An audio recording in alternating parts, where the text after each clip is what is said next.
Hello everyone, welcome back to the channel एडोटी once again. So finally wait is over now. जो भी student UP BSc nursing second round counselling के लिए wait कर रहे थे चॉइस फिलिंग का, तो फाइनली आप लोगों की जो चॉइस फिलिंग की डेट्स है वो अनाउंस कर दी गई हैं। जैसा कि आप देख सकते हैं डीजीएमई की ऑफिशियल वेबसाइट पे ऑफिशियल नोटिस आ चुका है इसके रिगार्डिंग आज ही 1 दिसंबर को। एंड यहाँ पर ये नोटिस है, लिखा हुआ है that UP nursing 2022 revise second round counselling time schedule, BSc nursing, post basic BSc nursing, MSc nursing.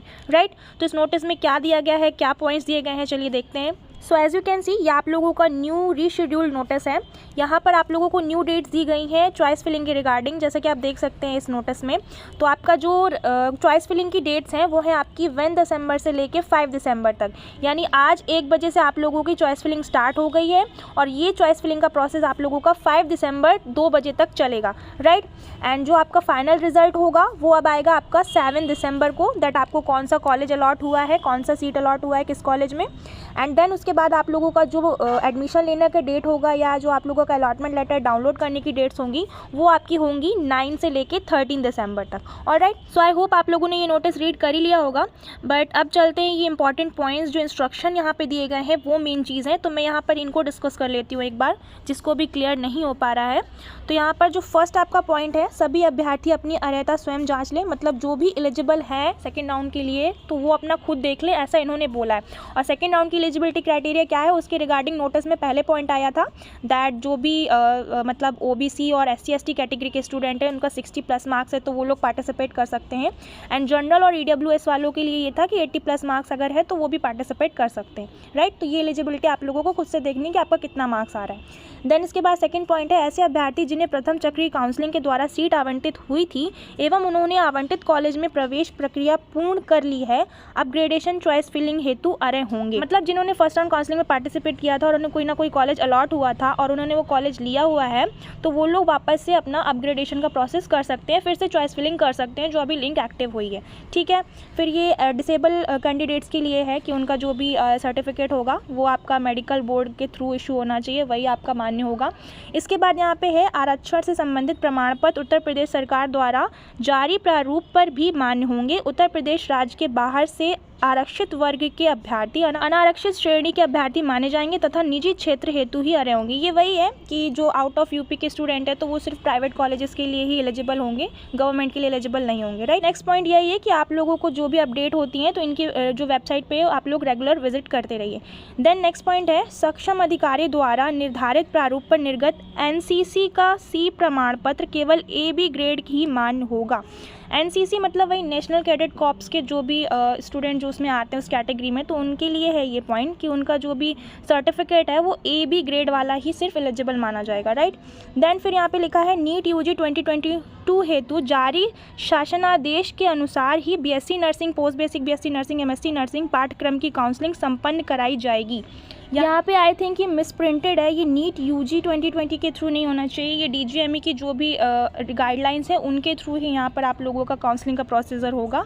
Right, फिर नेक्स्ट पॉइंट आपका SEAC से रिलेटेड है। SEAC means seat against cancellation. जो बच्चे सीट कैंसलेशन मतलब जिन्होंने फर्स्ट राउंड काउंसलिंग में participate किया था लेकिन वो आप सेकेंड राउंड में दूसरा कॉलेज चूज़ करना चाहते हैं, उनके लिए है। यहाँ पर इसमें लिखा हुआ है दैट जो भी सीट अगेंस्ट कैंसलेशन ये वर्चुअल सीट है, यानी जो भी सीट कैंसिल करेगा तो उसे वर्चुअल सीट में माना जाएगा।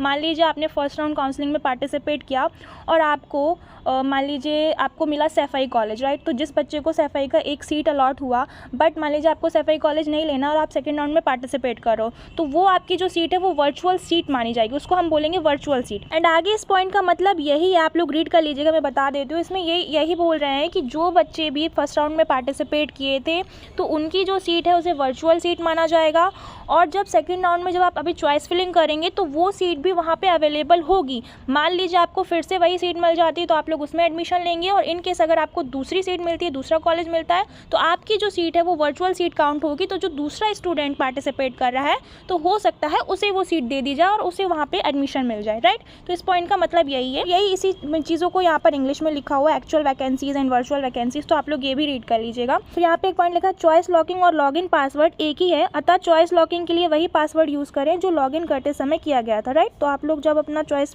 लॉकिंग के लिए पासवर्ड डालेंगे तो वही पासवर्ड आपको डाल के चॉइस लॉकिंग की प्रोसेस करनी है। देन फिर नेक्स्ट पॉइंट है आप लोगों का, विकल्पों को भरने चॉइस फिलिंग के उपरांत चॉइस लॉक करना अनिवार्य है। चॉइस लॉक ना करने की स्थिति में अभ्यर्थी आवंटन की प्रक्रिया से स्वतः ही बाहर हो जाएगा, जिसकी संपूर्ण जिम्मेदारी अभ्यर्थी की होगी। यानी आप लोग चॉइस फिलिंग अगर कर देते तो उसके बाद आप लोगों को चॉइस लॉक भी करना है, वरना इस केस में आप लोग अपने जो सेकेंड राउंड काउंसलिंग का पार्टिसिपेट आप कर रहे हो जिसमें, तो उससे आप बाहर भी हो सकते हो। फिर नेक्स्ट पॉइंट वही है कि इसके लिए आप लोग नर्सिंग की वेबसाइट और DGME की वेबसाइट पर रेगुलर अपडेट के लिए आप लोग विजिट करते रहिएगा। ऑलराइट, तो आई होप आप लोगों को ये सारे पॉइंट क्लियर हो गए होंगे। अब अगर अभी भी किसी को किसी पॉइंट में डाउट है तो आप लोग मुझे कमेंट सेक्शन में पूछ सकते हैं।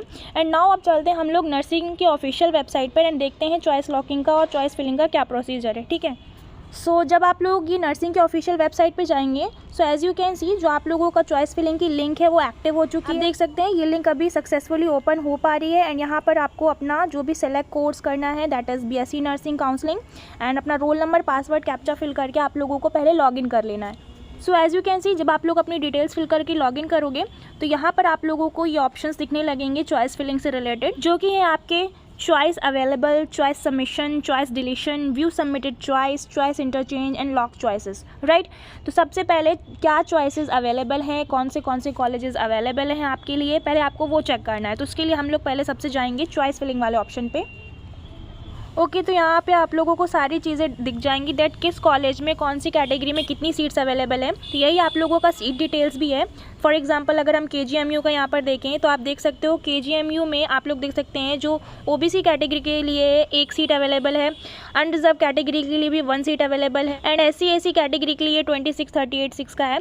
तो जिसका भी जितना मार्क्स है या जिस कैटेगरी से जो बिलोंग करता है उसके अकॉर्डिंग सारी सीट्स अवेलेबल उसको दिख जाएंगी, कौन कौन से कॉलेजेस में कितनी सीट्स अवेलेबल है। तो आपको पहले ये देख लेना है। देन इसके बाद आप लोगों को चॉइस सबमिशन पे जाना है। तो जब आप लोग चॉइस सबमिशन पे आ जाएंगे तो यहाँ पर आप लोगों को इस तरह का पेज दिखेगा। नीचे जब आप स्क्रॉल करोगे view available as particular district wise अगर आपको देखना है तो आपको ये वाला ऑप्शन सेलेक्ट कर लेना है, और अगर आपको particular institute wise choice filling करनी है तो आप लोग ये ऑप्शन फिल करेंगे, ठीक है। एंड फिर यहाँ पर आप लोग अपना डिस्ट्रिक्ट पहले सिलेक्ट कर लेंगे, किस डिस्ट्रिक्ट में आपको चाहिए, आगरा में, अलीगढ़ में, इस तरह ऑप्शन दिए हुए हैं, तो आप लोग ये चूज़ कर लीजिएगा।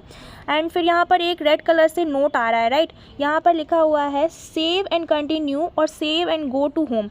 जैसे जैसे आप अपना चॉइस फिल करते जाओगे, एक एक कॉलेज मानी चूज़ करते जाएंगे, तो उसके बाद आप लोगों को ये सेव एंड कंटिन्यू वाला ऑप्शन भी क्लिक करना है, ताकि जो भी आप चॉइस सेलेक्ट करते हो तो वो सेव होता जाए। अदरवाइज़ आपकी जो चॉइसेस हैं वो सेव नहीं होंगी, फिर आप लोग लॉक नहीं कर पाओगे, और उस केस में फिर आप लोगों की जो सीट्स हैं आप लोगों को नहीं मिलेंगी, राइट। तो ये प्रोसेस इसको फॉलो करना है ध्यान से। इसके बाद जब एक बार आप लोग सारा अपना चॉइस कर लोगे, चॉइस फिलिंग कर लोगे, चॉइस सबमिशन कर दोगे, देन यहाँ पर आप देख सकते हैं और नेक्स्ट ऑप्शन भी है, चॉइस डिलीशन का ऑप्शन भी है। इनकेस अगर कोई गलती से आपने चूज़ कर लिया है और सिलेक्ट करके सेव कर दिया तो आप उसको वहाँ से डिलीट भी कर सकते हो। Then view submitted choice option है, तो जब आप इस पर क्लिक करोगे तो यहाँ पर अभी मुझे ऐसा दिखा रहा है नो चॉइसेस सबमिटेड येट, क्योंकि अभी मैंने यहाँ पर कोई चॉइस सबमिट नहीं की है। तो जब आप अपनी जो भी चूज़ कर लोगे या चॉइस सबमिशन कर दोगे तो जो भी आपकी लिस्ट होगी, आपने कौन कौन से कॉलेजेस चूज़ किए हैं वो आपको यहाँ पर दिखने लगेगा, राइट। देन फिर आपका नेक्स्ट ऑप्शन है चॉइस इंटरचेंज का। तो मान लीजिए एक बार आप अपने चॉइसेस फिल कर देते हैं, उसके बाद आप उसमें कुछ इंटरचेंज करना चाहते हैं, मान लीजिए कोई और कॉलेज चूज़ करना चाहते हैं किसी और कॉलेज की जगह, तो यहाँ पर आप इस ऑप्शन में जाकर कर सकते हैं, राइट। एंड जो स्टूडेंट अभी अपग्रेडेशन करना चाहते हैं, या जो रीशफल वाले स्टूडेंट जो बोल रहे थे कि फिर से पार्टिसिपेट करके जो चॉइस फिलिंग कर रहे हैं, तो उनका सिंपल सा यही प्रोसेस है, जैसे आपने फर्स्ट राउंड काउंसलिंग में पार्टिसिपेट करके अपना चॉइस फिलिंग किया था, वैसे ही यहाँ पर सारा प्रोसीजर है। आपको अपना चॉइसेस अवेलेबल देख लेनी है, उस हिसाब से फिर यहाँ पर चॉइस ऑप्शन ये जो दिया है चॉइस सबमिशन का, चॉइस सबमिट करनी है और लॉक करनी है। लॉक चॉइसेस में आप जाएंगे तो यहाँ पर आप लोगों को पासवर्ड वगैरह पूछा जाएगा, वहाँ पर अपना चेक कर लेना आपने कौन कौन सी चॉइसेस सबमिट की हैं, कौन कौन से कॉलेज सेलेक्ट किए हैं। एक बार चेक कर लेना सिलेक्शन के बाद कि आपने सही भरा या नहीं, कोई मिस्टेक तो नहीं है, कोई कॉलेज इंटरचेंज तो नहीं करना है। उसके बाद जब फाइनल हो जाएगा तो वहाँ पर आपसे पासवर्ड पूछेगा, जो आपने पासवर्ड डाला था लॉगिन के टाइम पे वही पासवर्ड डालना है। तो आप लोगों का फाइनली जो चॉइसेस हैं वो लॉक हो जाएंगी, राइट। उसके बाद आप लोग उसका प्रिंट आउट भी निकलवा के रख सकते हैं, देन आपको सिंपली लॉग आउट कर लेना है। सो इस तरीके से आप लोगों का ये चॉइस फिलिंग का प्रोसेस रहेगा, जिसमें मैंने स्टेप बाय स्टेप आप लोगों को सारी चीज़ें बताई कि कैसे आप लोगों को क्या प्रोसेस करना है, एंड साथ ही साथ आप लोगों को DGME के ऑफिशियल नोटिस के सारे पॉइंट्स भी क्लियर किए। इनकेस अभी भी किसी को कोई डाउट रह जाता है तो आप लोग मुझे कमेंट सेक्शन में कमेंट करके पूछ सकते हैं। I hope this video is helpful for you all. Hope you all like it, and if you like it then don't forget to like, subscribe and share. Also press the bell icon for more such update. Thanks for watching this video.